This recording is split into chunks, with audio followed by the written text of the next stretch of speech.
கூட்டம் சேர்க்கும் இந்து யாருக்காக? கர்ணா வழக்கம் போல் இல்லாமல் புது கெட்டப்பில் ஒயிட் அண்ட் ஒயிட்டில் கூலர்ஸ் எல்லாம் போட்டுட்டு ஸ்டைலாக வந்து நிற்கிறாரு. இந்து கிண்டல் பண்ணுறாங்க. அதுக்கு கர்ணா சொல்கிறாரு, கிருபா அண்ணா எனக்கு கட்சியில் பதவி வாங்கி கொடுத்துட்டார்ல, அதான் உனக்கு வயித்தெரிச்சல் அப்படிங்கிறாரு. இந்து சொல்கிறாங்க, உனக்கு பதவி கிடைச்சா எனக்கு எதுக்கு வயிறு எரியணும்? நீ நல்லா இருந்தால் எனக்கு சந்தோஷம் தானே அப்படின்னு சொல்கிறாங்க. கர்ணா மனசுக்குள்ளே யோசிக்கிறார், இவன் இப்படியெல்லாம் பேச மாட்டாளே அப்படின்னு.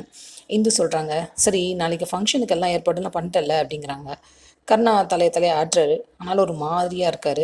என்ன இவ்வளோ நேரம் கலக்கலன்னு பேசிகிட்டு இருந்த, திடீர்னு ஃப்யூஸ் பண்ண பல்பு மாதிரி ஆகிட்ட அப்படிங்கிறாங்க இந்து. அவர் சொல்கிறாரு, நான் பதவி ஏற்றுக்கிறப்ப எனக்குன்னு கைத்தட்டி விசில் அடிக்க யாருமே இல்லைல்ல, அதான் யோசிச்சு பார்த்தேன், அதான் ஒரு மாதிரியாக இருந்துச்சு அப்படிங்கிறாரு. அதை பற்றிலாம் நீ ஏன் கவலைப்படுற? நான் வந்து எங்கள் அக்கா, அப்பா, பாண்டி, அப்புறம் செல்வி எல்லாருக்கும் சொல்லிட்டேன், எல்லாரும் கண்டிப்பாக வருவாங்க. நீ வந்து நாளைக்கு முதல்ல மேடை ஏறி அரசியல்வாதியாக போகிற, அதனால் உனக்கு கைத்தட்டுறக்கு இவங்க எல்லாம் இருப்பாங்க, கவலைப்படாத அப்படின்னு சொல்கிறாங்க. இவங்களுடைய அந்யோன்யம் நாளுக்கு நாள் கூடுமா, இல்லை கிருபா இதை உடைக்கிறதுக்கு வேறு எதுவும் பிளான் வச்சுருக்காரா?